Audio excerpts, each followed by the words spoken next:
ସ୍ଥାନ ହେଲେ ଟିକେ ଦେଖା ସାକ୍ଷାତ ହେବ, ଏହା ଥିଲା ଗୋଟେ ମନର ଅଭିଳାଷ। ଇଏ କଥାଟି ହଉ ହଉ ଏତେ କଥା ହେଲା। ତେବେ ଏହାକୁ ଆପଣମାନେ କାର୍ଯ୍ୟକ୍ରମ କଲେ, କିନ୍ତୁ ଆମେ ଯେଉଁ ଆଗାମୀ ଦିନ ସ୍ଥିର କରିବୁ କାର୍ଯ୍ୟକ୍ରମଟି ଆପଣମାନଙ୍କର ଅଞ୍ଚଳ ପାଇଁ, ସେତେବେଳକୁ ଆପଣମାନେ ତା'ର ଯଥାବିଧି ନିୟମ ନୀତି ନିୟମ ଅନୁଯାୟୀ କାର୍ଯ୍ୟକ୍ରମ କରିବେ ବୋଲି ମୁଁ ଆଶା କରୁଛି। ଏବେ ଯେତିକି ହେଲା ସେତିକିରେ ଆନନ୍ଦ ରୁହନ୍ତୁ, କିଛି ଭାବନ୍ତୁ ନାହିଁ ଯେ ଲୋକ ହେଲେ ନାହିଁ, ଲୋକ ଆସିଲେ ନାହିଁ, ଏସବୁ କଥା କିଛି ମୋର ଦରକାର ନାହିଁ। ଆପଣମାନେ ତ ଆସିଲେ ସେଇଟା ଆମ ପାଇଁ ବଡ଼ କଥା। ଏଇ ଯେଉଁ ସ୍ଥାନରେ ଆଜି କାର୍ଯ୍ୟକ୍ରମଟି ହେଉଛି, ଏଇଠିକି ବୋଧେ ମୁଁ ଥରେ ଆସିଥିଲି, ମାନେ ପ୍ରୋଗ୍ରାମ ପାଇଁ ନୁହଁ, ଏ ଜାଗାଟାକୁ ଦେଖିବା ପାଇଁ ମୋତେ କିଏ ଆଣିଥିଲେ, ବାଦଲବାବୁ ଆଣିଥିଲେ। ତେଣୁ ଆଜି ତାଙ୍କରି ସ୍ଥାନରେ କାର୍ଯ୍ୟକ୍ରମଟି ହେଉଛି। ଶ୍ରୀଯୁକ୍ତ ବାଦଲ କୁମାର ସେନାପତି ମହୋଦୟ, ତେଣୁ ତାଙ୍କର ଗୋଟେ ସଦେଶା ଥିଲା, ଏଠି ଗୋଟେ ସତ୍ସଙ୍ଗ କରିବା ପାଇଁ ତାଙ୍କର ବହୁତ ଦିନରୁ ଆକାଂକ୍ଷା ଥିଲା। ଏମନ ଭାବୁଥାଇ ଯାହା କାଳେ ପ୍ରାପତ ହୁଏ ତାହା। ତେଣୁ ସେଇ ସମୟଟା ଆସି ଏତେ ଶୀଘ୍ର ଟିକେ ବିଳମ୍ବ ହେଲେ ବି ସେ ସମୟଟି ଆଜି ଉପଗତ ହେଇଛି। ତେଣୁ ମୁଁ ତାଙ୍କର ପରିବାରକୁ ଏବଂ ଏଇ ଗ୍ରାମଟି ହେଉଛି ଜଗନ୍ନାଥପୁର ଗ୍ରାମ। ଏ ଜଗନ୍ନାଥପୁର ଗ୍ରାମରେ ଜଗନ୍ନାଥଙ୍କ କଥା ଆଲୋଚନା, ସେଇଥିରେ ବି ଆମ କଥା ସରିଯିବ। ତେବେ ଜଗନ୍ନାଥପୁର ଗ୍ରାମର ଜଗନ୍ନାଥଙ୍କୁ ତ ପ୍ରଣାମ ତ ଆମେ ସବୁଦିନ ଜଣାଉଛୁ, ସେ ଆମର ବିଶ୍ୱବନ୍ଦ ଇଷ୍ଟଦେବ। ପୁଣି ତାଙ୍କରି ନାମ ଅନୁସାରେ ଏଠି ଗୋଟେ ଗ୍ରାମ ଗଢ଼ି ଉଠିଛି ଜଗନ୍ନାଥପୁର। ଜଗନ୍ନାଥପୁର ଗ୍ରାମର ପ୍ରତ୍ୟେକ ଅଧିବାସୀମାନଙ୍କୁ ବଳିଆ ଶୁଭେଚ୍ଛା ଜଣାଉଛି। ଜଗନ୍ନାଥଙ୍କ ରୂପରେ ମୁଁ ଜଗନ୍ନାଥଙ୍କୁ ପ୍ରଣାମ ଜଣାଉଛି। ସମସ୍ତଙ୍କର ସୁସ୍ଥ ଓ ଶାନ୍ତିମୟ ଜୀବନ ପାଇଁ ପ୍ରାର୍ଥନା କରୁଛି। ଗତକାଲି ଆମର ପ୍ରୋଗ୍ରାମଟି ଏଇଠି ସେମିତି ଆମେ ଆଜି ଯେମିତି ଏଠି ଗୋଟେ କାର୍ଯ୍ୟକ୍ରମ ହଠାତ୍ ସ୍ଥିର ହେଲା, ସେଠି ମଧ୍ୟ ସେମିତି ଗୋଟେ ହଠାତ୍ ସ୍ଥିର ହଉ ହଉ ଶୀତ ସନ୍ଧ୍ୟାରେ ଟିକେ ବିଳମ୍ବ ଘଟିଲା ଏବଂ ଆମେ କାର୍ଯ୍ୟକ୍ରମଟି ସେଠି ଯଦିଓ ନହେଲା, ଆମେ ଯେଉଁଠି ରହିଥିଲୁ ସେଠି ସୁନ୍ଦର ଭାବରେ କାର୍ଯ୍ୟକ୍ରମଟି ହେଲା। ଯେଉଁ କଥାଟାକୁ ଷ୍ଟେଜରେ କହିଥାନ୍ତି ସେ କଥାଟା ସେଇଠି କହିଲି ଆଉ। ତେଣୁ ରବୀନ୍ଦ୍ର କୁମାର ପ୍ରଧାନ ତାଙ୍କର ତତ୍ତ୍ୱାବଧାନରେ ଭକ୍ତମାନଙ୍କର ଅନୁମୋଦିତରେ ସେ କାର୍ଯ୍ୟକ୍ରମଟି ସେଠି କରିଥିଲେ, ଆଉ ଗୋଟିଏ ବର୍ଷ ମଧ୍ୟ କରିଥିଲେ। ତେବେ ଏଠି ଆମର ପୁରୁଣା ଲୋକ ଅଛନ୍ତି, ଶ୍ରୀହରି ପାତ୍ର। ଇଏ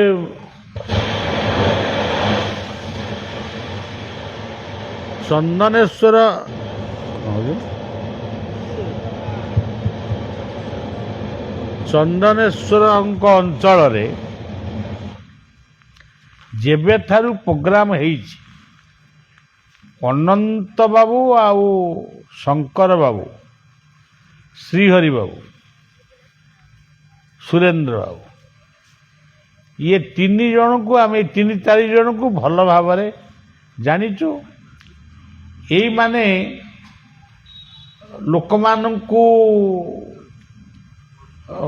ମାନେ ବୁଝେଇ ସୁଝେଇ ଖାଲି ଛୋଟିଆ କାର୍ଯ୍ୟକ୍ରମ କରିନାହାନ୍ତି, ବହୁତ ବଡ଼ କାର୍ଯ୍ୟକ୍ରମ ହେଇଛି। ଅନନ୍ତ ପାତ୍ର ଅନନ୍ତ ପାତ୍ରର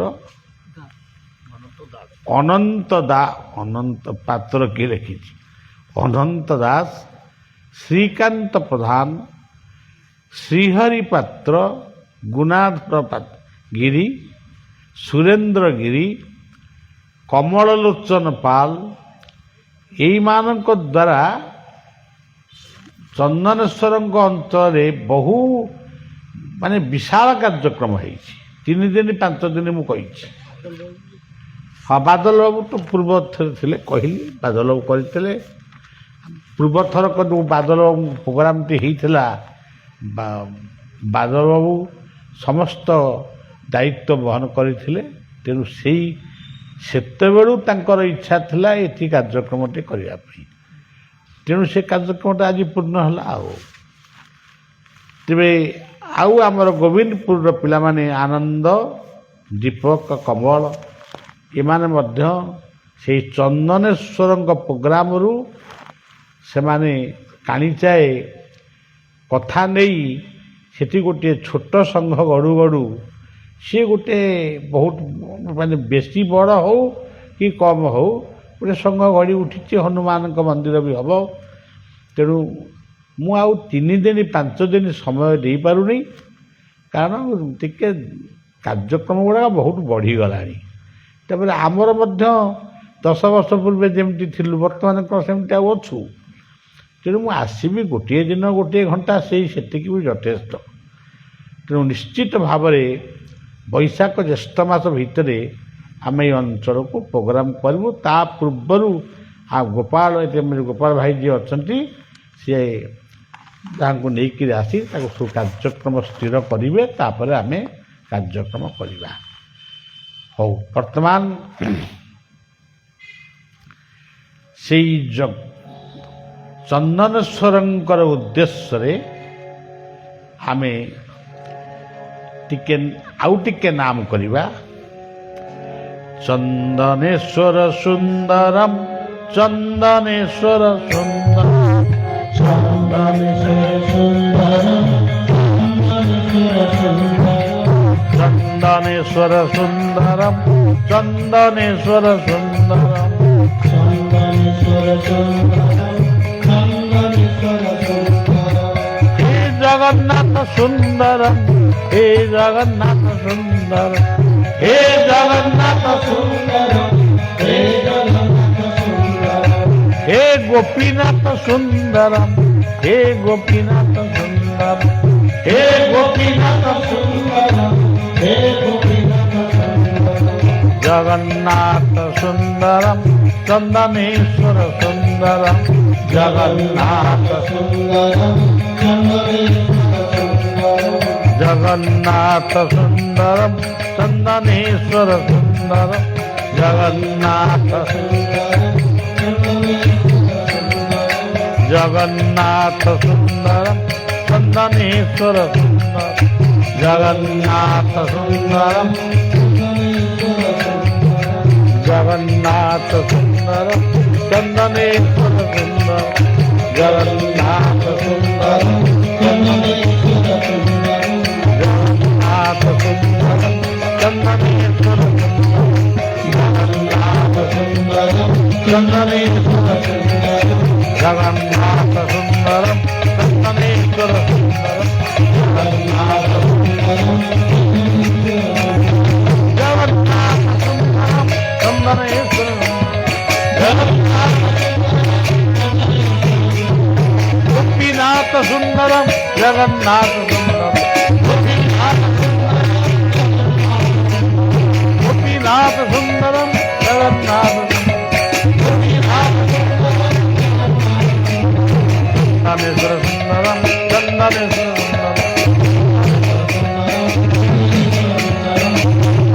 सुंदरम,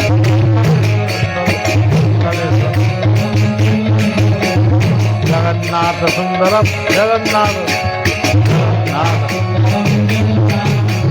जगन्नाथ सुंदरम, जगन्नाथ सुंदरम,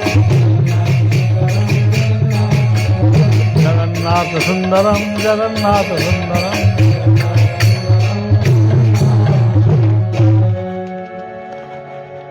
आपण माने ପୁରୀ ଶ୍ରୀକ୍ଷେତ୍ରକୁ ଯାଉଛନ୍ତି, ଯଦି ଆପଣଙ୍କୁ କେହି ପଚାରେ କୁଆଡ଼କୁ ବାବୁ ଯାଉଛ, ଆପଣ ତାର ଉତ୍ତର ଦେବେ ମୁଁ ଟିକେ ଜଗନ୍ନାଥଙ୍କ ଦର୍ଶନକୁ ଯାଉଛି। ତେବେ ଜଗନ୍ନାଥଙ୍କ ଦର୍ଶନକୁ ଆପଣ ଯାଉଛନ୍ତି, ସେଠି ତ ତାଙ୍କର ବଡ଼ ଭାଇ ବଳଦେବ ଅଛନ୍ତି, ତାଙ୍କୁ କ'ଣ ଦର୍ଶନ କରିବେନି? ଆପଣମାନଙ୍କର ଉତ୍ତର ହେବ ହଁ, ବଳଦେବଙ୍କୁ ଦର୍ଶନ ନିଶ୍ଚୟ କରିବୁ, ସୁଭଦ୍ରାଙ୍କୁ ତାଙ୍କୁ ବି ଦର୍ଶନ କରିବୁ, ସୁଦର୍ଶନଙ୍କୁ ଦର୍ଶନ କରିବୁ। ସେଇ ସବୁଯାକ ମିଶିକିରି ଜଗନ୍ନାଥ ନା ସବୁ ଗୋଟି ଗୋଟିକି ଛାଡ଼ିକିରି ଜଗନ୍ନାଥ? ଜଗନ୍ନାଥ ଅଲଗା, ବଳଦେବ ଅଲଗା, ସୁଭଦ୍ରା ଅଲଗା, ସୁଦର୍ଶନ ଅଲଗା। ଏଇ ଯେଉଁ ଭିନ୍ନତା ଭାବ ଆମ ଧର୍ମ ଭିତରେ ରହୁଛି, ଦ୍ୱୈତବାଦ, ଅଦ୍ୱୈତବାଦ, ସାକାରବାଦ, ନିରାକାରବାଦ, ଏହାଦ୍ୱାରା ହେଉଛି କ'ଣ? ଏହାଦ୍ୱାରା ଆମ ଧର୍ମ ଭିତରେ ବିଭିନ୍ନ ଫାଟ ଦେଖାଯାଉଛି। ଧରନ୍ତୁ ଏଠି ବଳିଆ ଆସିଛି, ଅନ୍ୟ ଗୁରୁଙ୍କର ଶିଷ୍ୟମାନେ ଏଠିକି ଆସିବେନି, କାରଣ ଆମେ ତାଙ୍କ ଗୁରୁ ନୁହେଁ। ସେ ଯଦି ବୁଝିଥାନ୍ତେ ଗୁରୁ ବୋଲି ଯେଉଁ ଶବ୍ଦଟି, ସେ ଶବ୍ଦଟି ଗୋଟିଏ ଏବଂ ସମସ୍ତଙ୍କ ପାଇଁ ଉଦ୍ଦିଷ୍ଟ, ତାହେଲେ ସେ ନିଶ୍ଚୟ ଆସନ୍ତି। ଗୁ କହିଲେ, ମୁଁ କାଲି ସେଠି କହୁଥିଲି, ଗୁ କହିଲେ ଗୁଣ। ଯେଉଁଠି ଗୁଣ ଅଛି ସେ ହେଉଛନ୍ତି ଗୁରୁ। ରୁ କହିଲେ ରୂପ, ରୂପଟିଏ ଯେଉଁଠି ଗୁଣଟିଏ ସେଠି ନିଶ୍ଚୟ ଅଛି। ଏଠି ଆପଣ ଦେଖନ୍ତୁ ତୁଳସୀ ବୃକ୍ଷଟିଏ ଲାଗିଛି। ଇଏ ତୁଳସୀ ବୃକ୍ଷଟିକୁ ଆମେ ପୂଜା କରୁଛୁ, ପାଣି ଟିକେ ଢାଳୁଛୁ, ସଞ୍ଜ ସଳିତା ଦଉଛୁ। ତେବେ ଆମକୁ ଯଦି କିଏ ପଚାରେ ଇଏ ଗଛଟାକୁ କାହିଁ ପୂଜା କରୁଛନ୍ତି? ଆମେ ଯାଇଥିଲୁ ନେପାଳ, ଏଠି ବହୁତ ଜାଗାକୁ ଆମେ ଯାଇଛୁ। ତୁଳସୀ ଗଛଟିଏ ଧରିକିରି ଜଣେ ବାବୁ ଯାଉଛନ୍ତି, ତାକୁ ପୁଣି ଜଙ୍ଗଲ ଭିତରୁ ନିର୍ବାଚନ କରି ତୁଳସୀ ଗଛକୁ ନେଇକି ଯାଉଛନ୍ତି। ଆମେ ତାଙ୍କୁ ପଚାରୁଛୁ ଇଏ ଗଛଟି କ'ଣ? ସିଏ ତୁଳସୁ ତୁଳସୁ ବୋଲି ଏମିତି ଗୋଟେ ତାଙ୍କ ଅସ୍ପଷ୍ଟ ଭାଷାରେ କହିଲେ। ଆପଣ ଇଏ ଗଛଟାକୁ କାହିଁ ନେଉଛନ୍ତି? ଏତେ ଜଙ୍ଗଲରେ ଏତେ ଗଛ ଅଛି, ଇଏ ଗଛଟାକୁ କାହିଁ ନେଉଛନ୍ତି? ସେ ତାର ଉତ୍ତର ଦେଲେ, ସେ ଆମକୁ ଦେଖେଇ ଦେଲେ, ମୂଳଠାରୁ ଅଗ ପର୍ଯ୍ୟନ୍ତ ଇଏ ସବୁଯାକ ହେଉଛି ମାନେ ଔଷଧ। ସେଟା ଔଷଧ କହିଲେନି, ଦବେଇ। ମୂଳଠାରୁ ଅଗ ପର୍ଯ୍ୟନ୍ତ ସବୁ ହେଉଛି ଦବେଇ, ମାନେ ଔଷଧ। ଆପଣ ଦେଖିବେ ଓଡ଼ିଶା ବେଙ୍ଗଲରେ ଏମିତି ଗୋଟିଏ ଘର ନାହିଁ ଯେଉଁ ଘର ଦୁଆର ମୁହଁରେ ତୁଳସୀ ଗଛ ନଥାଏ। ଯେଉଁଠି ନଥାଏ ବୋଲି ଆପଣ ଦେଖନ୍ତି, ହୁଏତ ସେ ହିନ୍ଦୁ ହେଇନଥିବେ, ପୁଣି ହିନ୍ଦୁମାନଙ୍କ ଘର ଭିତରେ ଯେଉଁଠି ନଥାଏ, ସେ ଅନ୍ୟ ଏକ ଗୁରୁଙ୍କର ଆଶ୍ରିତ ହେଇଥିବେ, ସେ ଗୁରୁଙ୍କର ଆଦେଶ ଥିବ, ଇଏ ତୁଳସୀ ଗଛଟାକୁ କ'ଣ ପୂଜା କରୁଛ? ଯଦି ତୁଳସୀ ଗଛର ମହିମାଟାକୁ ଆମେ ଠିକ୍ ଭାବରେ ବୁଝିବା, ତେବେ ତୁଳସୀଙ୍କୁ ଆମେ ପୂଜା କରିବା, ତୁଳସୀ ମାଳିଟିଏ ବେକରେ ପକାଇବା, ତୁଳସୀ ପତ୍ରଟି ସବୁଦିନେ ଖାଇବା। ଭାଗବତର ସେହି ପଦଟି ଅଛି, ଜାଣି ନ ଜାଣି ତୋ ମହିମା ଭଜନ୍ତି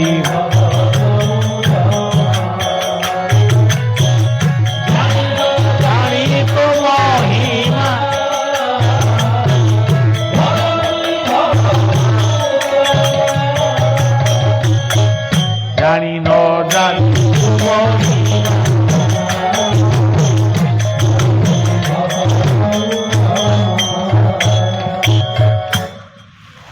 ଆପଣଙ୍କୁ ରୋଗ ହେଲା, ଆପଣ ଡାକ୍ତରଙ୍କ ପାଖରେ ପହଞ୍ଚିଲେ, ଡାକ୍ତର ଗୋଟେ ଔଷଧ ଲେଖିଦେଲେ, ଆପଣଙ୍କର ସେ ଔଷଧରେ କ'ଣ ଶକ୍ତି ଅଛି ଆପଣ କ'ଣ ଜାଣିଛନ୍ତି?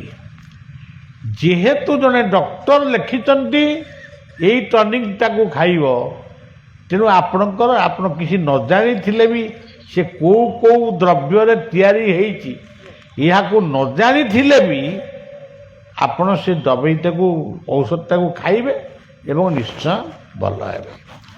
ସେମିତି ପ୍ରତ୍ୟେକ କଥା ଗୁ ଆଉ ରୁ ଭିତରେ ଇଏ ଜଗତ ରହିଯାଇଛି। ଗୁରୁମୟ ଏ ଜଗତ ଅନନ୍ତ ସହିତ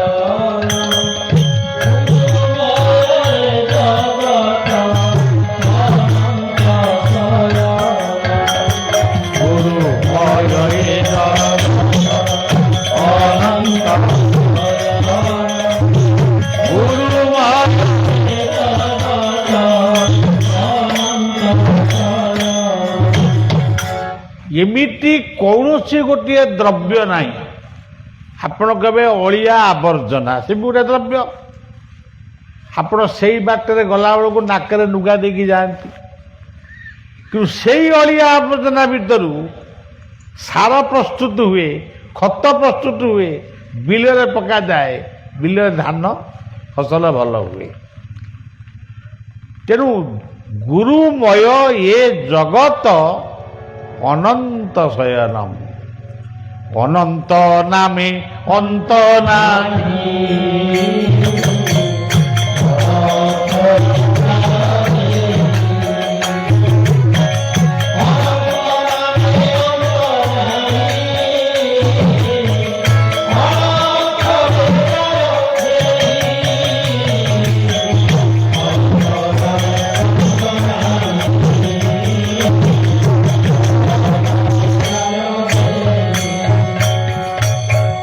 ଧରନ୍ତୁ ଜଗନ୍ନାଥ,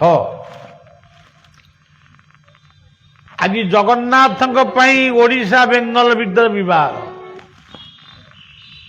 ଜଗନ୍ନାଥଙ୍କ ମନ୍ଦିର କରିବାରେ କିଛି ଅସୁବିଧା ନାହିଁ, କିନ୍ତୁ ଜଗନ୍ନାଥଙ୍କ ମନ୍ଦିର ସାରା ପୃଥିବୀରେ ହେଇଛି। ଚୀନରେ ହେଇଛି, ଜାପାନରେ ହେଇଛି, ଆମେରିକାରେ ହେଇଛି, ରୁଷିଆରେ ହେଇଛି, ଏମିତିକି ମୁସଲମାନଙ୍କ ଦେଶରେ ମଧ୍ୟ ଗୋଟେ ଗୋଟେ ଜାଗାରେ ଜଗନ୍ନାଥଙ୍କ ମନ୍ଦିର ହେଇଛି। କିନ୍ତୁ ଜଗନ୍ନାଥଙ୍କ ମନ୍ଦିର କେବେ ବିବାଦମାନ କଥାକୁ ଆସିବନି। ଆମେ ଜାଣିଶୁଣି ଗୋଟେ ବିବାଦ ସୃଷ୍ଟି କରୁଛୁ। ତେଣୁ ସଜ୍ଜନ, ଚନ୍ଦନେଶ୍ୱର କହିଲେ ଆମେ ବୁଝୁ ଏଇ ଜାଗାକୁ ବୁଝୁ ଚନ୍ଦନେଶ୍ୱର। ଚନ୍ଦନେଶ୍ୱରଙ୍କ ନାଁରେ 100 ଜାଗା ଚନ୍ଦନେଶ୍ୱର ଶିବ ପୂଜା ହେବେ। ତା ବୋଲି କ'ଣ ଇଏ ଚନ୍ଦନେଶ୍ୱରଙ୍କୁ ଆଉ ଆସିବୁନି? ଇଏ ଚନ୍ଦନେଶ୍ୱର କ'ଣ ଗୌଣୀ ହୋଇଯିବେ? ତେଣୁ ଆପଣ ଦେଖନ୍ତୁ, ଜ କହିଲେ ଜ୍ୟୋତି, ଶୂନ୍ୟଂ ଶୂନ୍ୟଂ ମହାଶୂନ୍ୟଂ, ଶୂନ୍ୟ ମଧ୍ୟେ ନିରାମୟ, ନିରାମୟ ମଧ୍ୟେ ଜ୍ୟୋତି, ସଜ୍ୟୋତି ଭଗବାନୟ। ଆପଣ ଜଗନ୍ନାଥଙ୍କୁ ଭାବୁଛନ୍ତି କି କାଠ? କାଠରେ ତାଙ୍କ ମୂର୍ତ୍ତିଟା ତৈরি ହେଇଛି, କିନ୍ତୁ ଜଗନ୍ନାଥ କେବଳ କାଠରେ ନାହାନ୍ତି, କାଠରେ ବି ଅଛନ୍ତି। କାଷ୍ଠ ପାଷାଣ ତରୁ ତୃଣେ ବସନ୍ତି,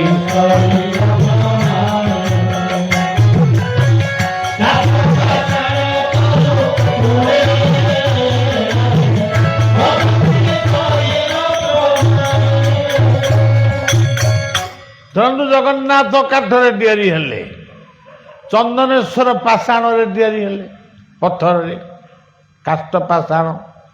ତରୁ କହିଲେ ଅଶ୍ୱସ୍ଥ ବୃକ୍ଷ, ବଟ ବୃକ୍ଷ, ବୃକ୍ଷମାନଙ୍କ ମଧ୍ୟରେ ଅଛି। ଗୀତାରେ କହୁଛନ୍ତି, ଭାଗବତରେ କହୁଛନ୍ତି, ତୃଣ ଦୁବରେ ଅଛି, ବରକୋଳି ପତ୍ରରେ ଅଛି, ତୁଳସୀ ଗଛରେ ଅଛି। ତେଣୁ କାଷ୍ଠ ପାଷାଣ ତରୁ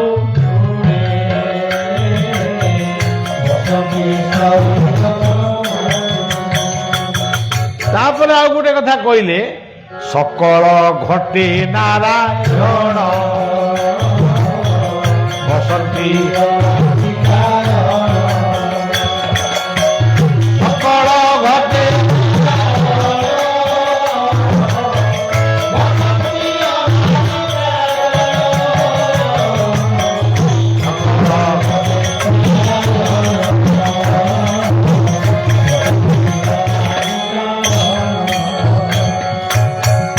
ଭଗବାନ ନୃସିଂହ ଆବିର୍ଭାବ ହେଲେ ପ୍ରହ୍ଲାଦଙ୍କ ଭକ୍ତିରେ। ହିରଣ୍ୟକଶ୍ୟପ ପଚାରିଲା ତ ହରି କୋଉଠି? ପ୍ରହ୍ଲାଦ କହିଲେ ସବୁଠି, ତୁମ ଭିତରେ, ମୋ ଭିତରେ, ସବୁ ଭିତରେ ଅଛନ୍ତି।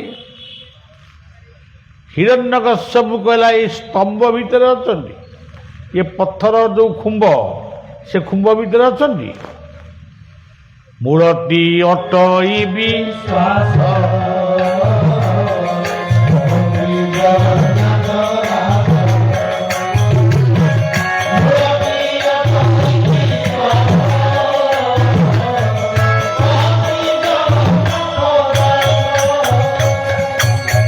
ପ୍ରହ୍ଲାଦଙ୍କର ହରିଙ୍କ ପ୍ରତି, ଶ୍ରୀ ହରିଙ୍କ ପ୍ରତି ଏତେ ଭକ୍ତି ଥିଲା,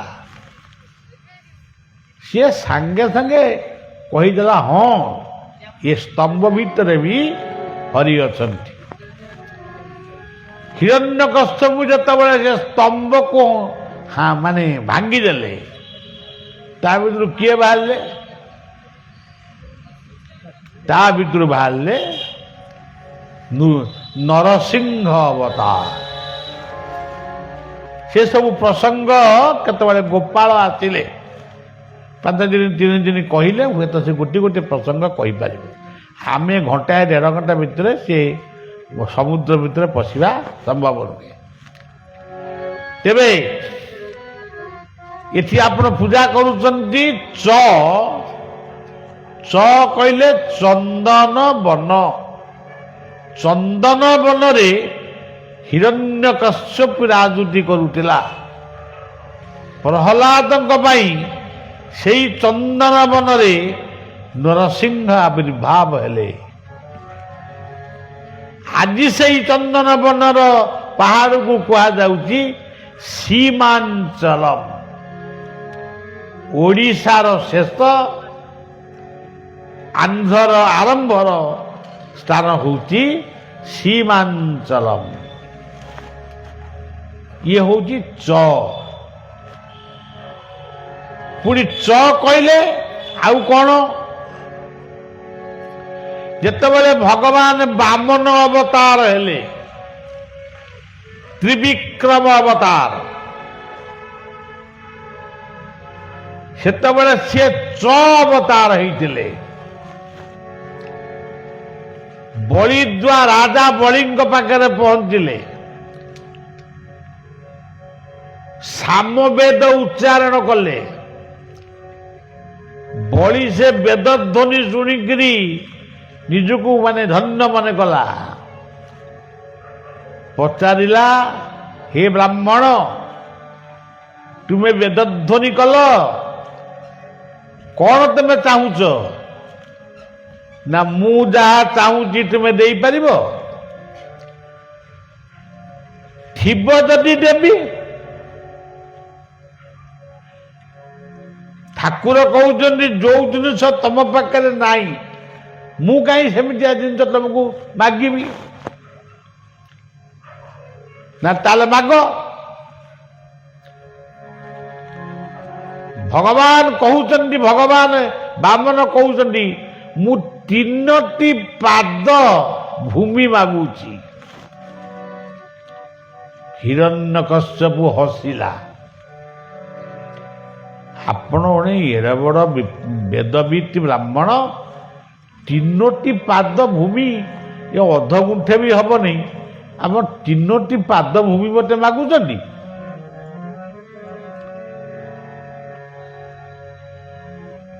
ତାପରେ ହିରଣ୍ୟକଶ୍ୟପ କହିଲା ତୁ 3 ପାଦ ମାଗୁଛନ୍ତି, ଆପଣଙ୍କ ତ 2ଟି ପାଦ, ପୁଣି ଆଉ ଗୋଟିଏ ପାଦ କୋଉଠି ଅଛି? ନାଭି ଭିତରୁ, ଏଇ ନାଭି ଚକ୍ରରୁ ଆଉ ଗୋଟେ ପାଦ ବାହାରିଲା। ଦେଖ ମୋର 3ଟି ପାଦ। ସେତେବେଳକୁ ରାଜା ବଳି ଇତସ୍ତତ ହେଲେଣି।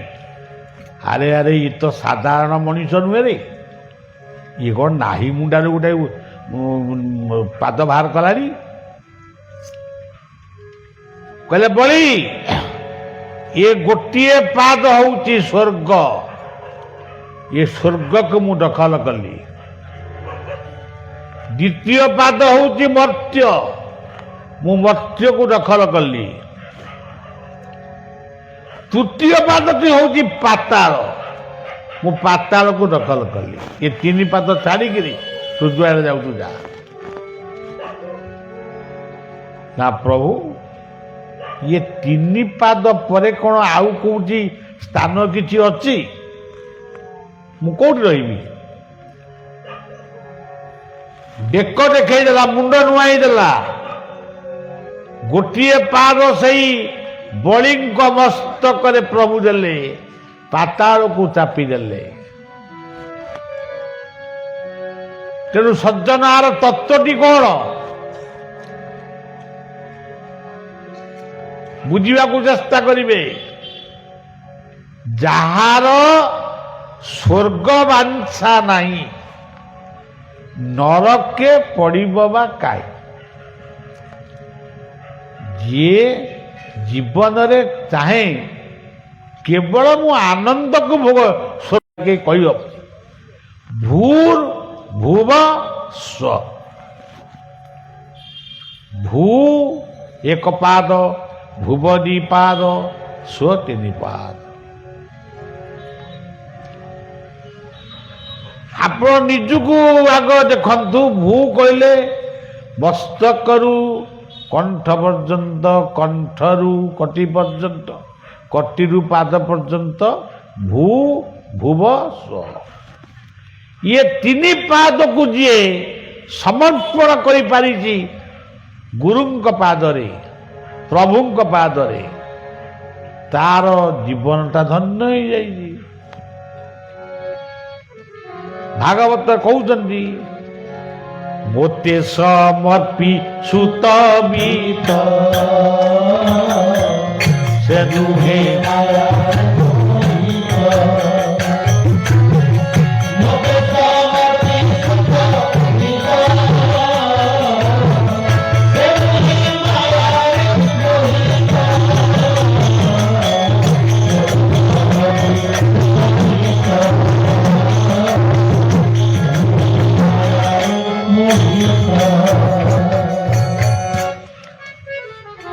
ଯେତେବେଳେ ବଳିକୁ ପାତାଳରେ ଭଗବାନ ବାମନ 3ଟି ଚରଣରେ ତାକୁ ଚାପିଦେଲେ ବା ପାତାଳକୁ ନେଇଗଲେ, ବଳିର ଗୋଟେ ଭଉଣୀ ଥିଲା, ତା ନାଁ ହେଉଛି ହୋଲିକା। ସିଏ ଯେତେବେଳେ, ଏଠି କୃଷ୍ଣଙ୍କ ଫଟୋଟି ଅଛି, ତାଙ୍କ କଥା ନ କହିଲେ ହବନି। ସିଏ ଯେତେବେଳେ କୃଷ୍ଣଙ୍କର ଏଇ ସ୍ୱରୂପଟାକୁ ଦେଖିଦେଇଛି, ବାମନଙ୍କ ସ୍ୱରୂପଟାକୁ, କୃଷ୍ଣ ତ ବାମନଙ୍କ ରୂପରେ ଆସିଥିଲେ, ବାମନଙ୍କ ରୂପଟା ଯେତେବେଳେ ଦେଖିଦେଇଛନ୍ତି, ବାମନ କେତେବେଳେ ଠାକୁର ହୁଅନ୍ତି ତାକୁ ଟିକେ ଟିକେ କହିଦେଲେ ହବ। ଭାଗବତର ଗୋପଲୀଳା ହେଉଛି ବାମନ ଲୀଳା। ଭାଗବତର ଗୋପଲୀଳା। ଜଗନ୍ନାଥ ଯେତେବେଳେ ରଥ ଉପରେ ବସନ୍ତି, ସିଏ ହେଉଛନ୍ତି ବାମନ। ରଥେତୁ ବାମନ ଦୃଷ୍ଟ୍ୱା ପୁନର୍ଜନ୍ମ ନ ବିଦ୍ୟତେ। ଆଉ ବାମନ କିଏ? ବାୟୁ, ପବନ ଆଉ ମନକୁ ଯେ ଏକତ୍ର କରି ଯୋଗ ଧ୍ୟାନ କରନ୍ତି, ସେମାନେ ହେଉଛନ୍ତି ବାମନ। ଆଉ ବାମନ କିଏ? ଯେଉଁ ଲୋକ ପାଖରେ ଅର୍ଥ ଅଛି, ପ୍ରତିଷ୍ଠା ଅଛି, ପଦବୀ ଅଛି, କିନ୍ତୁ ସେ ନିଜକୁ ବାମନ ବୋଲି ଭାବୁଛି। ସେ ନିଜକୁ ଭାବୁଛି ମୁଁ ଜଣେ ସାଧାରଣ ଲୋକ, ସିଏ ହେଉଛନ୍ତି ବାମନ। ଯେଉଁ ମନରେ ଗର୍ବ ଅଛି, ଅହଙ୍କାର ଅଛି, ଦାମ୍ଭିକତା ଅଛି, ଦମ୍ଭୋ ଦର୍ପ ବିମାନସ୍ୟ କ୍ରୋଧ ପାରୁଷ୍ୟମେବ ଅଜ୍ଞାନଂ କୃତାବିଜାତସ୍ୟ ପାର୍ଥ ସମ୍ପଦମାସୁରେ, ସେଠି ଭଗବାନ ନାହାନ୍ତି। ତେଣୁ ସଜ୍ଜନ, ଏଠି ଚ କଥା ହେଲା ଚରଣ। ଇଏ ହୋଲିକା ଏ ରୂପକୁ ଦେଖିକିରି କହିଲା, ଆରେ କେଡ଼େ ସୁନ୍ଦର ରୂପଟା।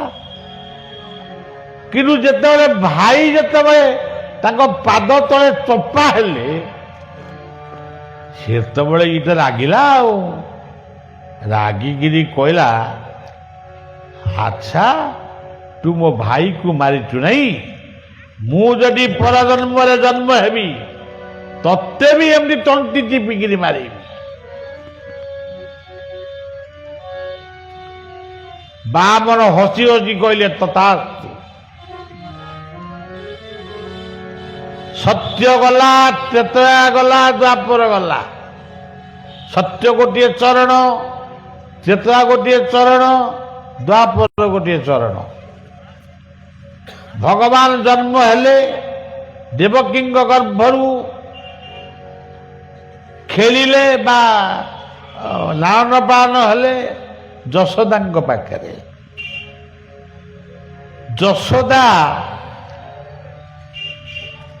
ତାଙ୍କୁ ଶୁଆଇ ଦେଇ, କ୍ଷୀର ଦହି ଦେଇ, କ୍ଷୀର ଖୁଆଇ ତାଙ୍କୁ ଶୁଆଇ ଦେଇ ଟିକେ ବାହାରକୁ ଯାଇ, ଏତିକି ବେଳେ ପୁତନା ନାମକ ଗୋଟେ ରାକ୍ଷସ କଂସ ତାକୁ ପଠେଇଥିଲା।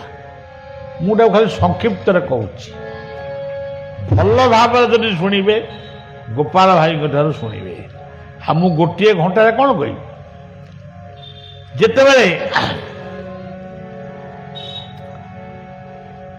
ପୁତନାକୁ ପଠେଇଲେ ଯେ ତୁମେ ଗୋପପୁରରେ କାହାର ନୂଆ କରି ଛୁଆ ଜନ୍ମ ହେଇଛନ୍ତି ତାଙ୍କୁ ଯାଇ ମାର, କ୍ଷୀର ଦେଇକି ତାକୁ ମାରିବ। ପୁତନା ଆସିଲା, ସୁନ୍ଦର ରୂପ,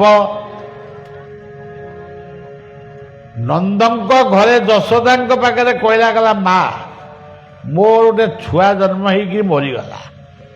ଦେଖନ୍ତୁ ମିଛ, ମିଛଟାକୁ ମଣିଷ କେମିତି ଭୋଗ କରେ। ମୋର ଗୋଟେ ଛୁଆ ହେଇଥିଲା ମରିଗଲା, ମୋ ସ୍ତନରେ ବହୁତ କ୍ଷୀର, ତାକୁ ପିଇବା ପାଇଁ କେହି ଲୋକ ନାହାନ୍ତି, ମତେ ବର୍ତ୍ତମାନ ଭାରି ଯନ୍ତ୍ରଣା ହଉଛି। ମୁଁ ଶୁଣିଲି ଆପଣଙ୍କ ଘରେ କାଳେ ଗୋଟେ ଛୁଆ ଜନ୍ମ ହେଇଛି ନା? ହଁ ହଁ, ଆଉ ଦଉନାହାନ୍ତି ମୋ ସ୍ତନରୁ ସେ କ୍ଷୀର ଟିକେ ପିଇବ। କୋଉ ମା ଚାହେଁ ନାହିଁ ତା ପୁଅ ଝିଅ ଟିକେ ସୁନ୍ଦର ହୁଅନ୍ତୁ, ବେଶୀ କ୍ଷୀର ଖାଆନ୍ତୁ, ବେଶୀ ମୋଟା ସୋଟା ହୁଅନ୍ତୁ? କୋଉ ମା ଚାହେଁନି? ପୁତନାଙ୍କ କୋଳରେ ଯଶୋମତୀ ପୁଅକୁ ଦେଇଦେଲେ, କହିଲେ ନେ ତାକୁ ଖୁଆଇବୁ। ଆଉ ପୁତନା ଶବ୍ଦର ଅର୍ଥ କ'ଣ? ପୁତ୍ ନାସ୍ତି, ପୁତ୍ ମାନେ ପବିତ୍ର। ପବିତ୍ର ଯୋଉ ମା ପାଖରେ ନାହିଁ, ପବିତ୍ରତା ନୁହେଁ, ସେ ପତିବ୍ରତା ନୁହେଁ, ସନ୍ତାନ ବାତ୍ସଲ୍ୟତା ନୁହେଁ, ସେଇ ହଉଛି ପୁତନା। ଆଉ ପୁତନାର ଆଉ ଗୋଟେ ଅର୍ଥ କ'ଣ? ପିଲା ଚୋରଣୀ। ଯେଉଁ ନାରୀ ପିଲାମାନଙ୍କୁ ଚୋରି କରେ ସେ ହଉଛି ପୁତନା। ତେଣୁ ଇଏ ବର୍ତ୍ତମାନ ଆଇଛି କଂସ ପ୍ରେରିତ ଗୋଟେ ପୁତନା ଆଇଛି। ଯେତେବେଳେ ପୁତନା ଆଜି ପହଞ୍ଚିଲା, ପୁତନାକୁ ଦେଇଦେଲେ ଯଶୋମତୀ କୃଷ୍ଣକୁ। କୃଷ୍ଣ ଟିକେ ହସିଦେଲେ, କହିଲେ ତୁ ତୁ ସେ ସତ୍ୟ ଯୁଗରେ ଥିଲୁ ହୋଲିକା, ତୁ ମତେ କହିଥିଲୁ ମୋରି ଭଳିଆ ଗୋଟେ ପୁଅ କ'ଣ ସେମିତି ବୁଲଉଛୁ, ତେଣୁ ମୋରି ଭଳିଆ ଗୋଟେ ପୁଅ ତୁ ପାଇବା ପାଇଁ ଯେମିତି ତୋ ଭାଇ ମରିଗଲା ସେଠୁ କହିଲୁ ମୁଁ ଯଦି ତୋ ଭଳିଆ ପୁଅଟିକି ମୁଁ ପାଇବି ତୋ ତଣ୍ଟି ଯିବି ମାରିବି ମୋତେ ମାରିବୁ। ଯେତେବେଳେ ପୁତନାଙ୍କ ସ୍ତନରେ କ୍ଷୀର ପାନ କରିବା ପାଇଁ କୃଷ୍ଣଙ୍କୁ ଯେତେବେଳେ ପୁତନା କ୍ଷୀର ପାନ ଦଉଛି, କ୍ଷୀର ସଙ୍ଗେ ପ୍ରାଣ ଶୋଷିଲେ ନାଶ ଗଲା ପୁତନା।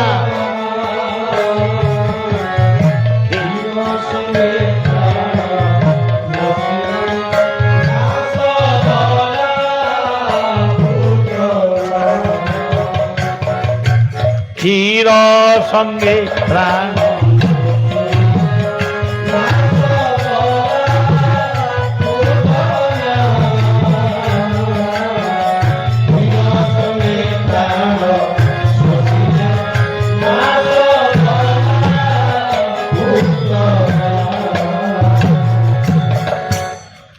ପୁତନା ଏକବାର ଯୋଉ ଦିବ୍ୟ ସୁନ୍ଦରୀ ରୂପ ହେଇଥିଲା ସେ ଗୋଟେ ବିରାଟ ନାରୀ ହେଇଗଲା ଆଉ।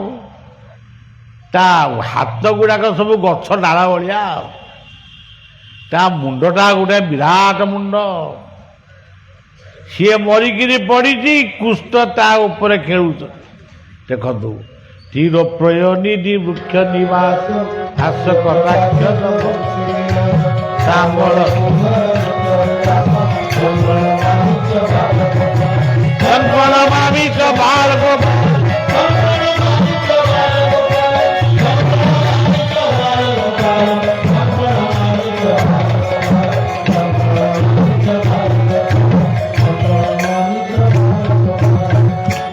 কৃষ্ণ কমল নয়ন নীরজি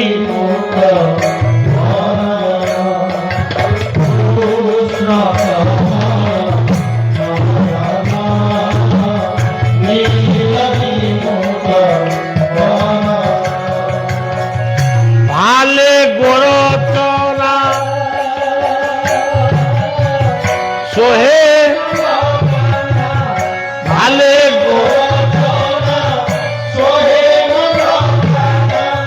অধরে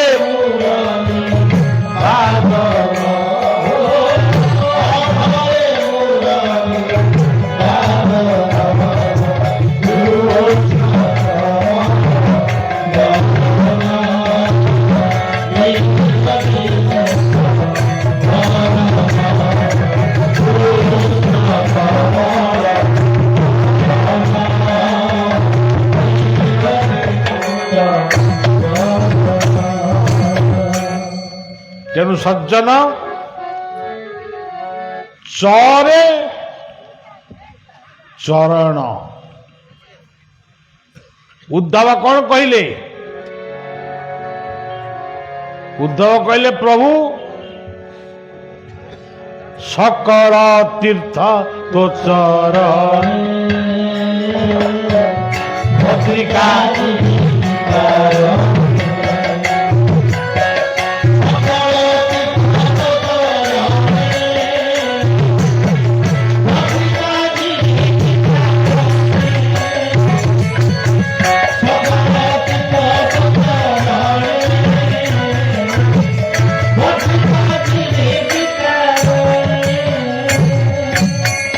ଗୁରୁଙ୍କ ଚରଣ, ଇଷ୍ଟଙ୍କର ଚରଣ, ପିତା ମାତାଙ୍କର ଚରଣ, ଗୁରୁ ଗୁରୁଜନ ମାନଙ୍କର ଚରଣ।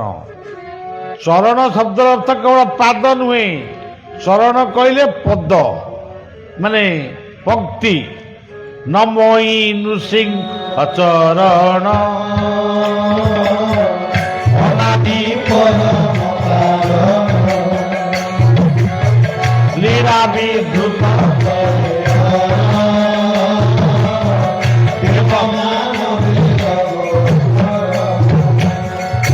ये सबू हूँ चरण। जिते पद लिखाई सबू पद गुड़ाक चरण। तेरे सज्जन जी चरण को चिन्ह नहीं अनंत शोचंती କ୍ଷୀରାବ୍ଧି ସମୁଦ୍ରରେ ଗୋଟେ ଚିତ୍ର। ଲକ୍ଷ୍ମୀ ଚରଣ ସେବା କରୁଛନ୍ତି। ଆମେ କେବେ ଆମ ବାପ ମାଙ୍କର ଚରଣ ସେବା କରିଛୁ? ତେଣୁ ଆମେ ଚନ୍ଦନେଶ୍ୱରଙ୍କ ପାଖକୁ ଆସିକିରି ନନାଙ୍କୁ କହୁଛୁ ଚରଣାମୃତ ଟିକେ ଦିଅ। ସେଠି ଆମେ ଚରଣାମୃତ ପାନ କରିବା ପାଇଁ ଇଚ୍ଛା କରୁଛୁ, କିନ୍ତୁ ଘରେ ଯେଉଁ ଚରଣ ଗୁଡ଼ିକ ଅଛି, ଗୁରୁଜନଙ୍କର ଚରଣକୁ ନମସ୍କାର କର, ପିତାମାତାଙ୍କର ଚରଣକୁ ନମସ୍କାର କର। ଏଇ ତୁଳସୀ ବୃକ୍ଷର ଚରଣରେ ପାଣି ଟିକେ ଦେଇ ସେ ମୂର୍ତ୍ତିକାକୁ ଟିକେ ମୁଣ୍ଡରେ ମାର, ତୁଳସୀକି ଟିକେ ପାଣି ଦେଇ ସେ ପାଣିକି ଟିକେ ପାନ କର। ଏସବୁ କଥା ଆଜି ଆମେ ଭୁଲି ଯାଉଛୁ। ତେଣୁ ସଜ୍ଜନ, କଥା ଲମ୍ବି ଯାଉଛି। ତେବେ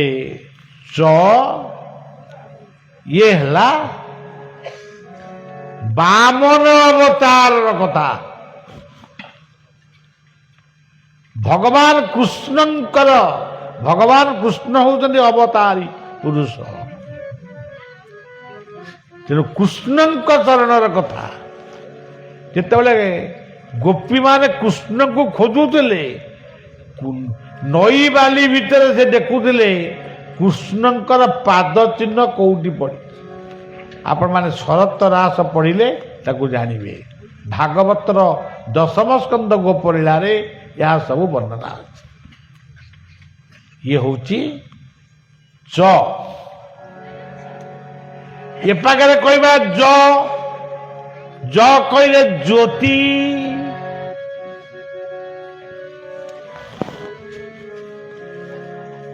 ସେ ଜ୍ୟୋତି କିଏ? ସୂର୍ଯ୍ୟ, ଚନ୍ଦ୍ରମା, ଗ୍ରହ ନକ୍ଷତ୍ର, ପୃଥିବୀ ମଧ୍ୟ ଯାହାର ଜ୍ୟୋତି ଅଛନ୍ତି ସେ ହେଉଛନ୍ତି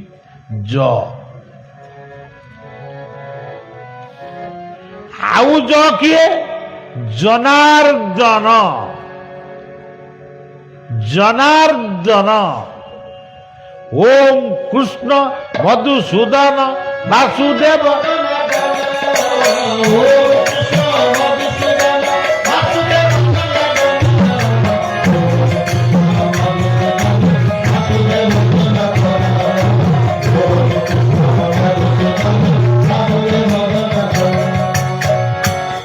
ଯିଏ ସମସ୍ତଙ୍କୁ ଖାଇବାକୁ ଦିଅନ୍ତି ସେ ହେଉଛନ୍ତି ଜନାର୍ଦ୍ଦନ।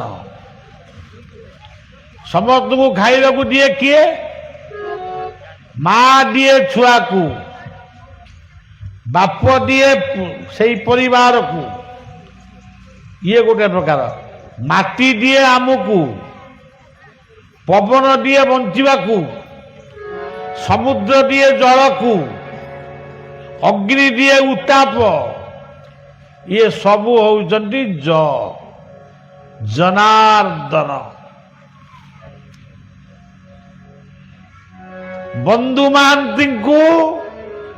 ମହାନ୍ତି ଯାଜପୁରରୁ ପିଲା ଛୁଆଙ୍କୁ ନେଇ ପୁରୀ ଶ୍ରୀକ୍ଷେତ୍ରରେ ପହଞ୍ଚିଲେ। ପେଜ ନଳା ପାଖରେ ପେଜରୁ ଟିକେ ପିଇଲେ, ଶୋଇଲେ। ତାଙ୍କ ସ୍ତ୍ରୀ ପଚାରୁଛନ୍ତି, ତମର ପ୍ରାୟ କାଳେ ଏଠି କେହି ଜଣେ ବନ୍ଧୁ ଅଛନ୍ତି ନା? ହଁ,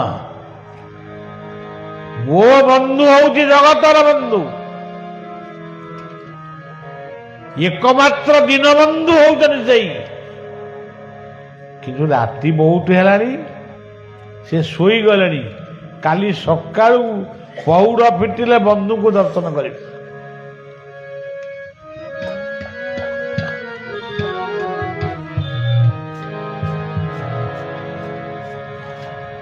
ପିଲାମାନେ ଥକି ପଡ଼ିଛନ୍ତି, ପେଜ ପିଇକିରି ଶୋଇ ପଡ଼ିଛନ୍ତି। ରାତିରେ ଜଣେ କିଏ ଆସି କହୁଛି,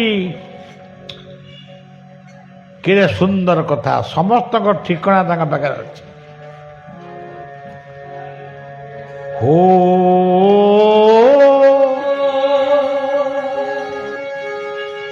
ଯାଜପୁରିଆ ବନ୍ଧୁ ମହାନ୍ତି ହୋ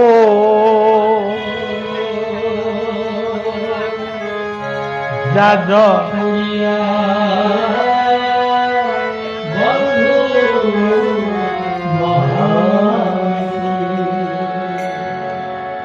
ବନ୍ଧୁ ମହାନ୍ତି ଉଠିଗଲେ, କହିଲେ କିଏ ତୁମେ? ମତେ ଡାକୁଛ? ନା ହଁ। କାହିଁକି ଡାକୁଛନ୍ତି? ନା ତମ ବନ୍ଧୁ ଏ ବଡ଼ ଦେଉଳରେ ଅଛନ୍ତି। ହଁ ସେଟା ତ ମୁଁ ଜାଣେ, ସେ ବଡ଼ ଦେଉଳର ବଡ଼ ଗୋସେଇ, ସିଏ ଖେଚୁଡ଼ି ଆଉ ଡାଲମା ପଠେଇଛନ୍ତି, ପୁଣି ସୁବର୍ଣ୍ଣ ଥାଳିରେ। ସୁବର୍ଣ୍ଣ ଥାଳିରେ ଆମ ଜଗନ୍ନାଥ ଆଜି ବି ଖେଚୁଡ଼ି ଖାଉଛନ୍ତି। ଜଗନ୍ନାଥଙ୍କର ସେଇ ସୁବର୍ଣ୍ଣ ଥାଳି ଖେଚୁଡ଼ି ଆଉ ଡାଲମା ଯେତେବେଳେ ପାଇଲେ, ବନ୍ଧୁ ମହାନ୍ତି କହିଲେ କହିଲେ ଏ ଥାଳିଟା ରହିଲା, ମୁଁ କାଲି ସକାଳୁ ଆସି ନେବି। ବର୍ତ୍ତମାନ ପିଲାଙ୍କୁ ଉଠେଇକି ଖୁଆଇ ଦିଅ। ପିଲାମାନଙ୍କୁ ଉଠେଇଲା ବନ୍ଧୁ ମହାନ୍ତି, ଇରେ ପୁଅ ଝିଅ ଉଠରେ ଉଠରେ, ଇରେ ବନ୍ଧୁ ମୋ ବନ୍ଧୁ ପଠେଇଛି ଖେଚୁଡ଼ି ଡାଲମା ଖାଅ। ପେଟ ପୂରେଇ ଖାଇଲେ, ଶୋଇଗଲେ। ସକାଳୁ ବଡ଼ ଦେଉଳରେ ଥାଳି ଖୋଜା ହେଲା, ଥାଳି ଆଉ ମିଳିଲାନି।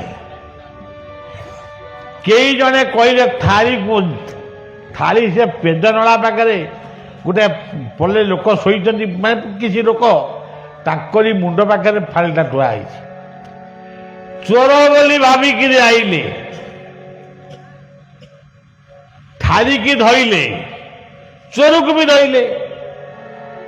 ସିଏ ସିନା ଚୋରକୁ ଧଇଲେ, ଇଏ ପୋଲିସ ଏଇ ବାହାରି ପଡ଼ିଲେ। ଆଉ କିଏ? ସେଇ ଯୋଉ ବଡ଼ ଦେଉଳ, ବଡ଼ ଦେଉଳେ ବଡ଼ ଗୋସାଇଁ, ବଡ଼ ଦେଉଳେ ବଡ଼ ଗୋସେ, ବଡ଼ ଦେଉଳେ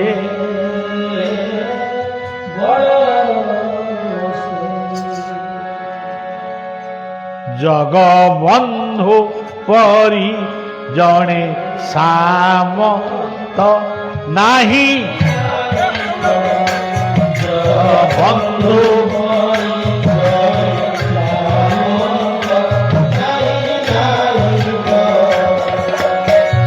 ଚଉଦ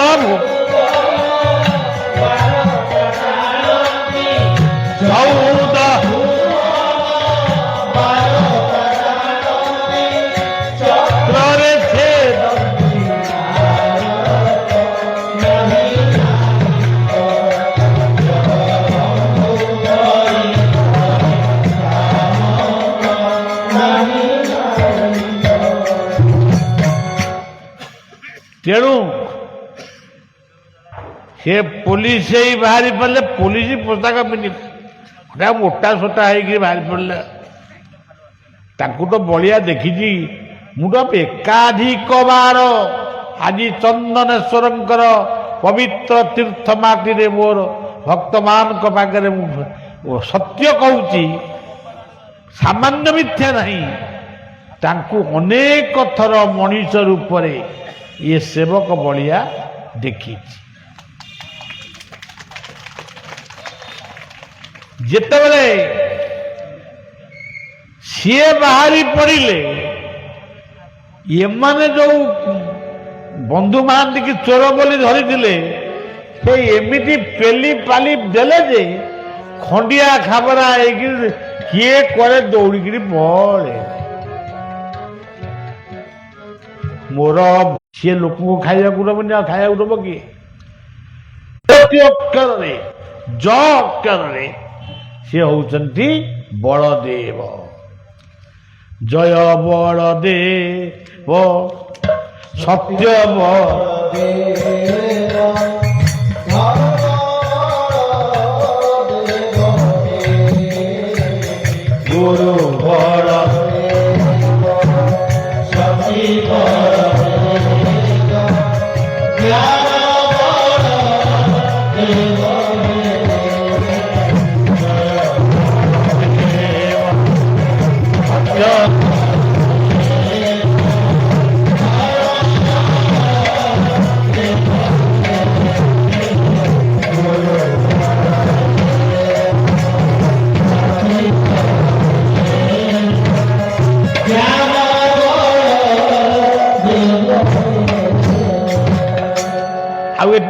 ରଖିଥାନ୍ତୁ।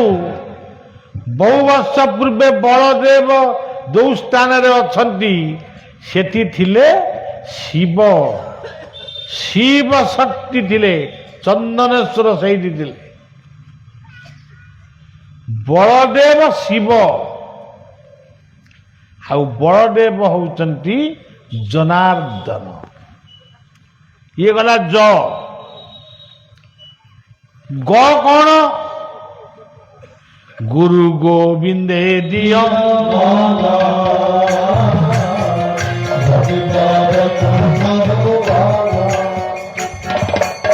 ଅର୍ଥାତ୍ ଜ ଯଦି ଜ୍ୟୋତି ହେଲା, ଜ୍ୟୋତି ହଉଛନ୍ତି ସୂର୍ଯ୍ୟ, ସୂର୍ଯ୍ୟଙ୍କର ଗତି, ପୃଥିବୀର ଗତି, ନକ୍ଷତ୍ର ମାନଙ୍କର ଗତି, ଇଏ ସବୁ ହଉଛନ୍ତି ଗ। ଏ ଯୋଉ ଆକାଶରେ ଦେଖୁଛନ୍ତି ଲକ୍ଷ ଲକ୍ଷ କୋଟି କୋଟି ନକ୍ଷତ୍ର, ଇଏ ନକ୍ଷତ୍ର ମାନଙ୍କର ଗତି ହଉଛି ଗ। ସୂର୍ଯ୍ୟଙ୍କର ଗତି ପୂର୍ବ ଦିଗରେ ଉଦୟ ହେବେ, ପଶ୍ଚିମ ଦିଗରେ ଅସ୍ତ ହେବେ। ପୃଥିବୀର ଗତି, ପୃଥିବୀ ସୂର୍ଯ୍ୟଙ୍କ ଚାରି ପାଖରେ ବୁଲୁଛି, ସୂର୍ଯ୍ୟ ତାଙ୍କ କକ୍ଷରେ ବୁଲୁଛନ୍ତି। ତେଣୁ ଗଟି ହେଲା ଗତି। ଆଉ ଗଟି କଣ? ଆପଣମାନେ ଏଠି ସତସଙ୍ଗ କରୁଛନ୍ତି, ଇଏ ଗୋଟେ ଗତି। ଏଇଠୁ ଯିବେ ମଣିଷ ମାରିବେ, ଆଉ ଗୋଟାଏ ଗତି। ଏଇଠୁ ଯିବେ ଖାଇ ପିଇକି ଘରେ ଶୋଇବେ, ଆଉ ଗୋଟେ ଗତି। ଏଇଠୁ ଯିବେ ପୁଣି ପର ନିନ୍ଦା ପର ଚର୍ଚ୍ଚା କରିବେ, ସିଏ ଗୋଟେ ଗତି। ଏଇଠୁ ଯିବେ ଗୋଟେ ଲୁଚେଇକି ମଦ ବୋତଲେ ଗୋଟେ ବୋତଲ ପିଇଦେବେ, ତାପରେ ଆଉ ଗୋଟେ ଗତି ହେଇଯିବ। ଠାକୁର କହୁଛନ୍ତି ଗୀତାରେ, ତୁମେ ହେ ମଣିଷ ମାନେ ତମେ ଯେତେ ପ୍ରକାର ଗତି କରୁଛ, ସବୁ ଗତି ପାଇଁ ମୁଁ ତୁମରି ଭିତରେ ରହି ତମକୁ ମୁଁ ଠିକ ସମୟରେ ଠିକ ଫଳଟା ଦେବି। ତୁମେ ଯଦି ଆଜିଠାରୁ ମଦ ପିଇବା ଆରମ୍ଭ କଲ, ଲିଭର ଖରାପ କରିବି, ହାର୍ଟ ହୃଦୟ ଖରାପ କରିବି, ବ୍ରେନ୍ ଷ୍ଟ୍ରୋକ୍ ହବ, ଲିଭର ଡ୍ୟାମେଜ କରିବ, କିଡନୀ ଡ୍ୟାମେଜ କରିବ, ପିଉଥା। ତତେ ମନା କରାଯାଉଛି ତାକୁ ପିଇନା, ତୁ କହୁଛୁ ନା ମୋ ବାପାର ମୁଁ ପିଉଛି। ଚରସ ଯିଏ ଖାଉଛ, ଯିଏ ବ୍ରାଉନ ସୁଗାର ଖାଉଛ, ଯିଏ ଗଞ୍ଜେଇ ବି ଖାଉଛ, ଖାଅ। ଆମେ ମନା କରୁଛୁ ଖାଅ ନା। ବିଡ଼ି ସିଗାରେଟ ବି ଖାଉଛ, ତାକୁ ଖାଉଛ, ଖାଅ। ରୋଗ ନିଶ୍ଚୟ ହବ, ଗତି। ଯିଏ କ୍ଷୀର ପିଉଛି, ପଇଡ଼ ପିଉଛି, ଆଖୁ ରସ ପିଉଛି, ଫଳ ରସ ପିଉଛି, ତାକୁ ରୋଗ ହବନି, ହେଲେ ଅଳ୍ପ ଅଳ୍ପ ମେଡିସିନରେ ଭଲ ହେଇଯିବ। ଗତିରି ଭର୍ତ୍ତା ଅର୍ଜୁନକୁ କହିଲେ, ଗତିରି ଭର୍ତ୍ତା ପ୍ରଭୁ ସାକ୍ଷୀ ନିବାସ ଶରଣଂସୁ ପ୍ରଭବଂ ପ୍ରଳୟଂ ତା ନିଧାନଂ। ସେଇଠି ସକାଶେ ଆମେ କ'ଣ କରୁ? ଗୁରୁଙ୍କୁ ପ୍ରାର୍ଥନା କରୁ, ଭବ ସାଗରତା କାରଣ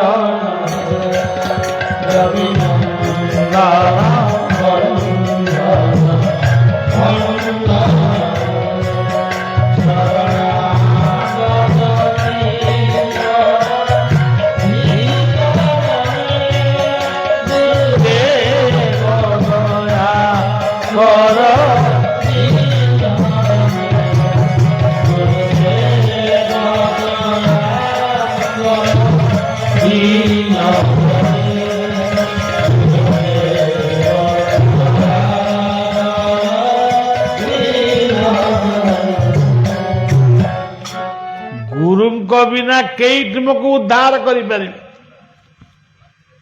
କାଲି କହିଥିଲେ, ଆଜି ପୁଣି କହୁଛି ପଦଟି, ये मोह ये भव मोह माया कल्पे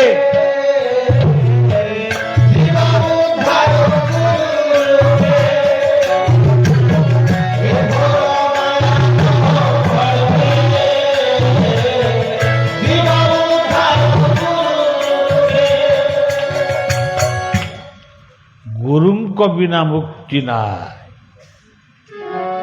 जय जय श्री गुरु प्रेम कल्पतरु अद्भुत जांक प्रकाश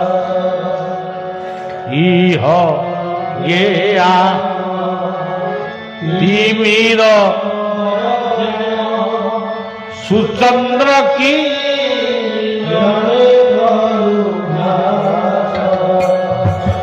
जय जय श्री गुरु प्रेम कल्प जय जय श्री गुरु प्रेम कल्प जय जय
ग कहले गंगा सी होउचंती निजे सुभद्रा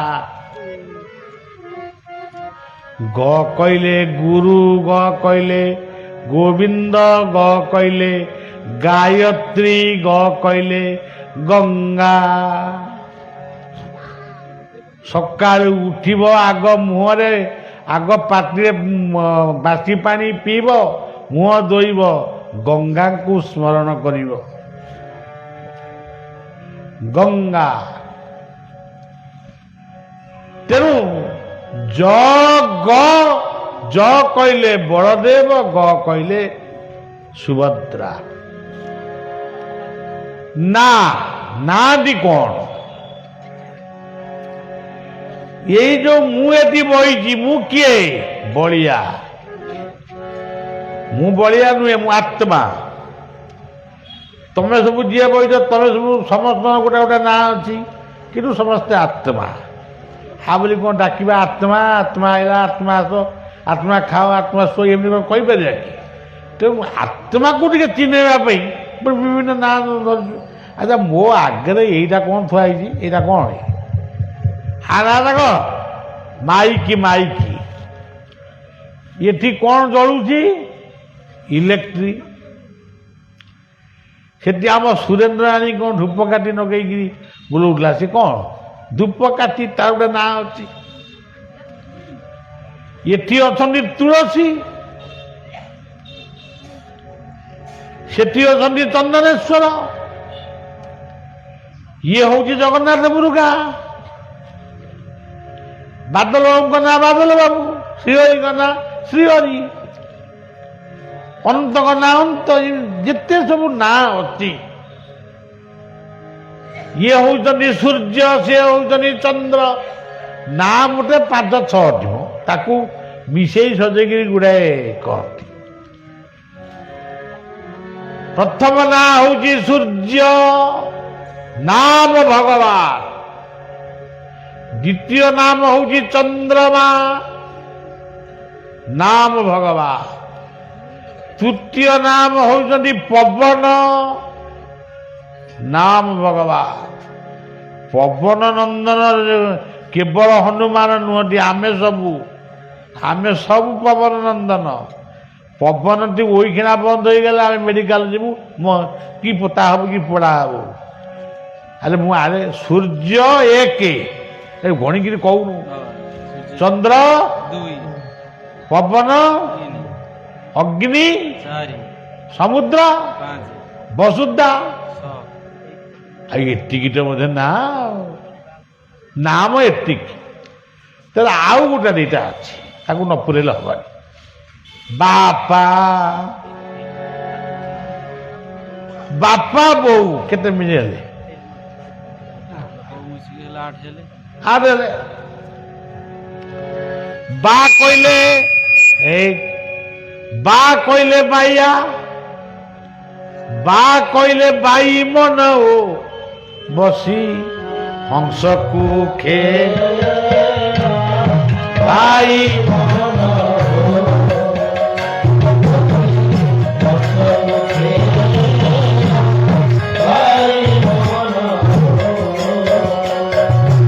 हंस उड़ी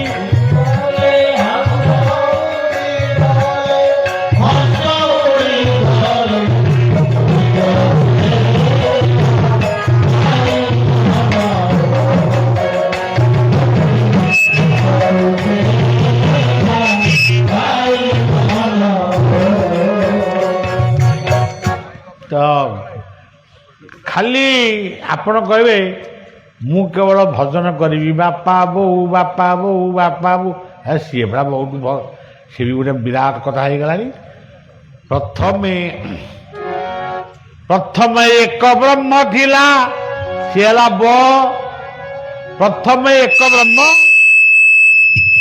थिला अरे एमती कौन कर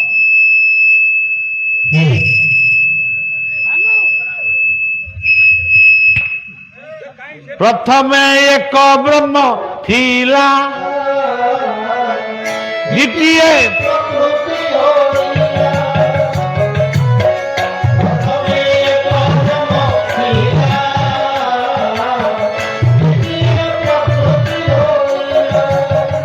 आता देखिल ब शब्द है बापा एक ब्रह्म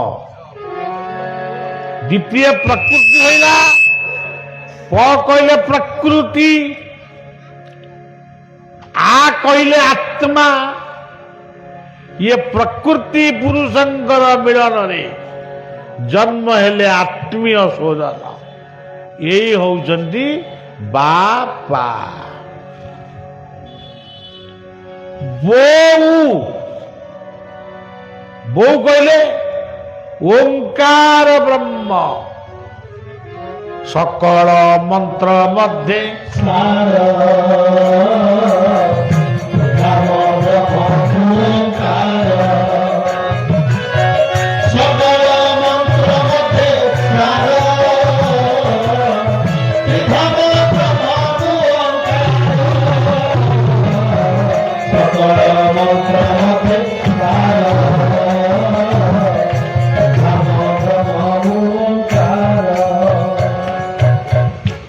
आपण किसी मंत्र जानी ना खाली ओम कहले भी हो गला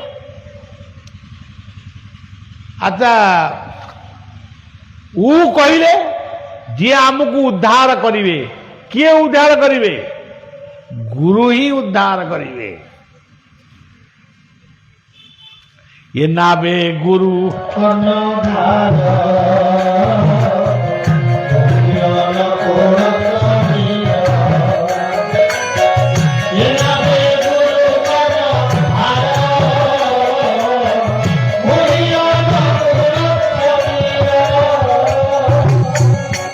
बो को अनेक लोक डाकती माँ दिखिए माँ कहले माटी वसुधा माँ कहले मो आउआ मो कहले मथा बा मस्तिष्क आ कहले आत्मा बा हृदय ये देखु बापा माँ बो ये तीनटा जाक मंत्र को जोड़िकी सबुदिन जप करूना एते जप सब शिखिच बहुत जप करुच गुरु मंत्र जपुच हे तारिणी माँ मंगला माँ समक माँ समक केवल बापा बो माँ बापा बो माँ बापा बो माँ समस्ते गोटाए दिन ए गोटाए दिन नुहे सबुदिन दुई तीन थर अंतर बापा बो माँ बापा बो माँ बापा माँ मरीगले के तथापि तुमको जप कर यज्ञ ना जप यज्ञ आम कथा पढ़ी मुझे बालेश्वर जीवी तेरे सज्जन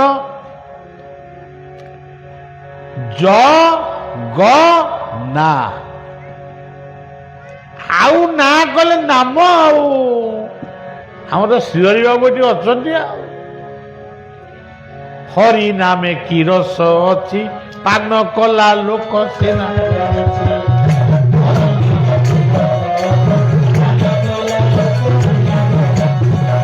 हरि नामे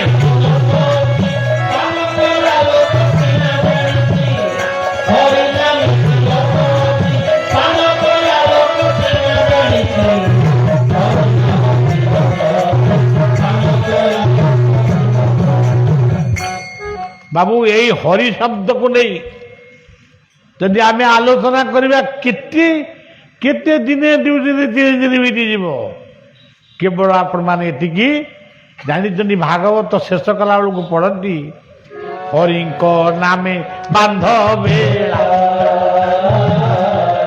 बारिक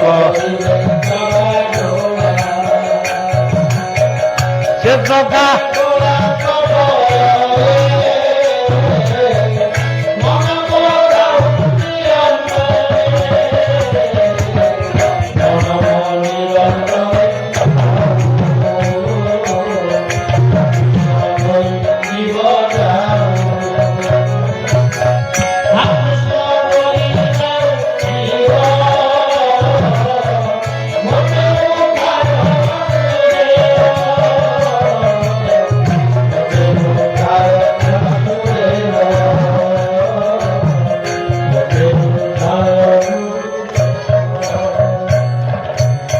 अच्छा जग नार हेले निजे जगन्नाथ नारायणम परांग देवा नारायणम परांक्षरा नारायणम परांगति नारायणम परांमुक्ति जर हेले बड़देव गर हेले सुभद्रा नार हेले जगन्नाथ ये थरे किए सत्य जुगे थ किए नृसिंहनाथ नाथ त्रेते जुगे थ किए रघुनाथ रघुनाथ द्वापर जुगरे नाथ किए गोपीनाथ कली जुगरे नाथ किए जगन्नाथ आउ नाथ किए प्राणनाथ प्राणनाथ जो प्राणनाथ आम बंचेचु प्राणनाथ प्राण तारीगले मरु तेणु जगन्नाथ बलदे सुभद्रा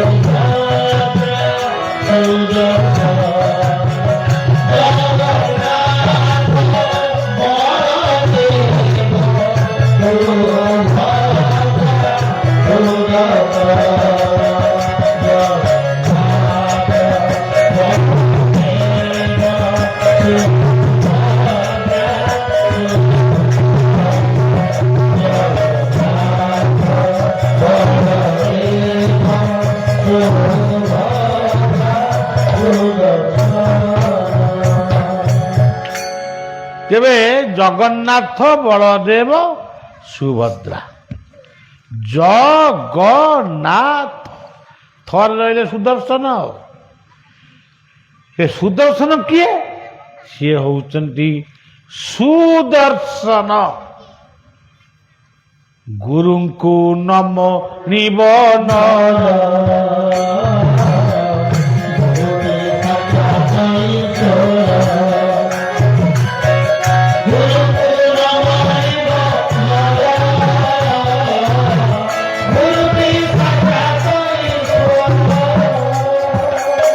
ଆକୁ ମନେ ରଖିଥିବେ।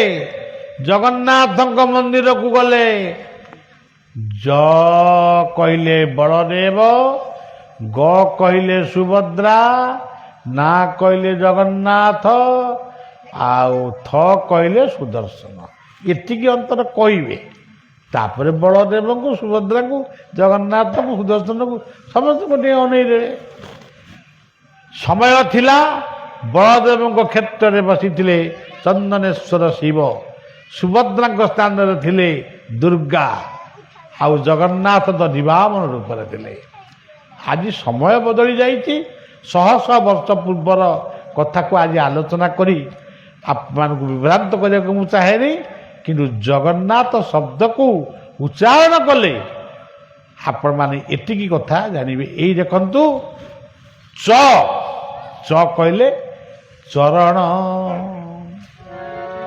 ସାଇରାମ କହିଲେ ଏ ସମସ୍ତେ କହିଲେ ନା ସାଇରାମ କଣ କହିବେ? ମାନସ ଭଜରେ ଗୁରୁ ଚରଣ,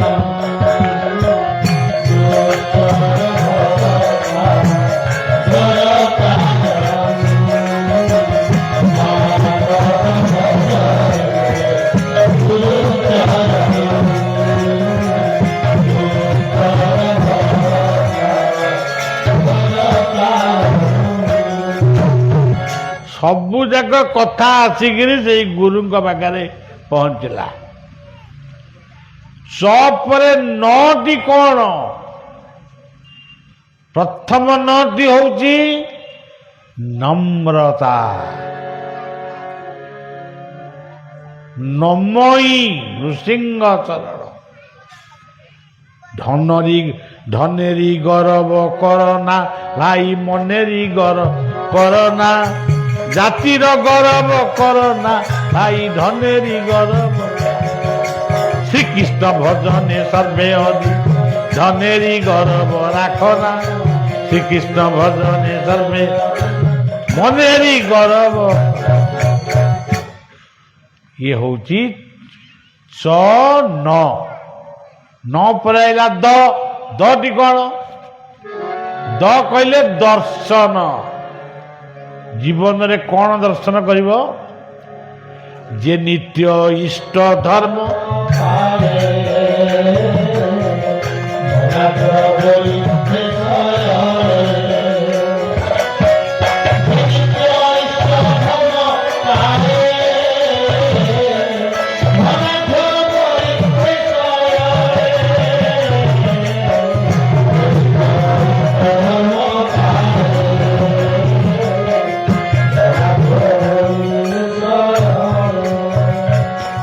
दर्शन क्या करिब बिछणारू उठिल आग हृदय को मन भितर दर्शन कर पाद जिते वसुधारे पकईब वसुमाता को माने मन भितर नमस्कार टे जड़ब। अच्छा जल व्यवहार कल गंगा बोली नमस्कार कर ये सब हूँ माने द सूर्यंकर दर्शन चंद्रमार दर्शन साधु दर्शन गुरु दर्शन ब्राह्मण वैष्णव दर्शन पितृमातृ दर्शन गुरुजन दर्शन पुरोहित दर्शन ये सब हूँ दर्शन शांतिर दर्शन गुरु दर्शन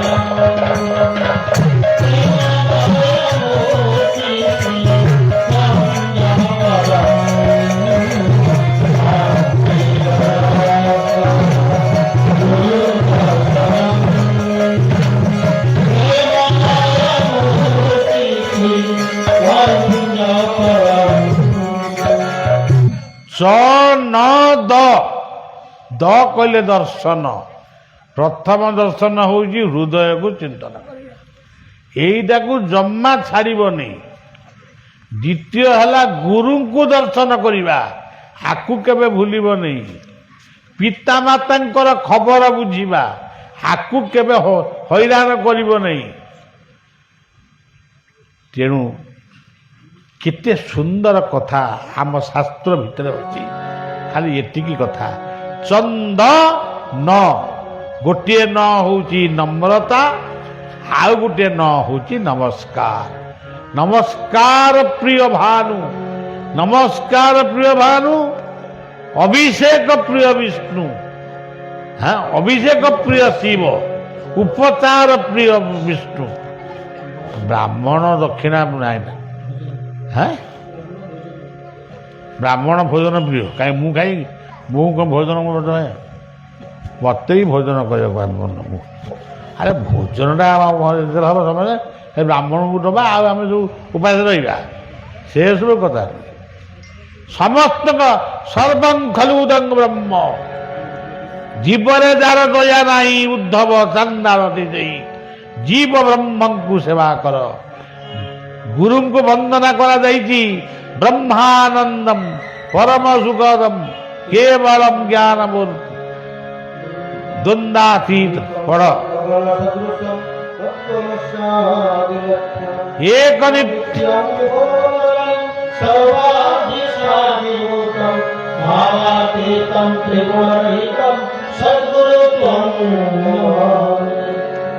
हृदि कंदर भास्कर तुम्हें भी सुप्रजा पति परम ब्रह्म रात्पर वेद बने गुरुदेव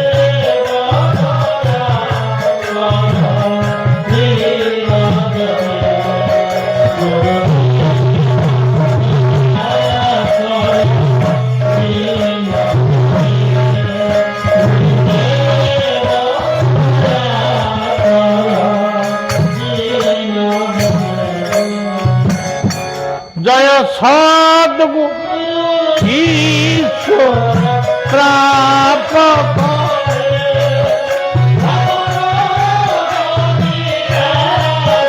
मीना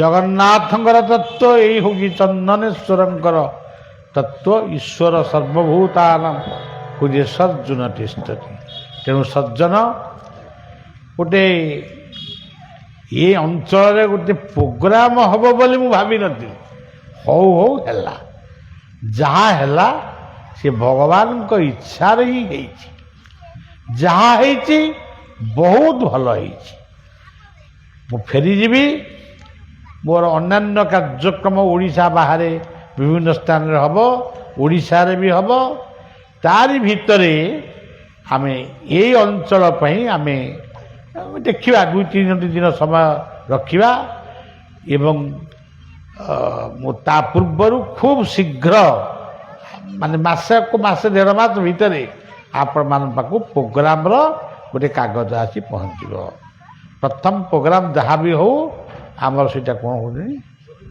गोविंदपुर हनुमान मंदिर प्रथम पहुँचबी एवं तापर जहाँ हम शेष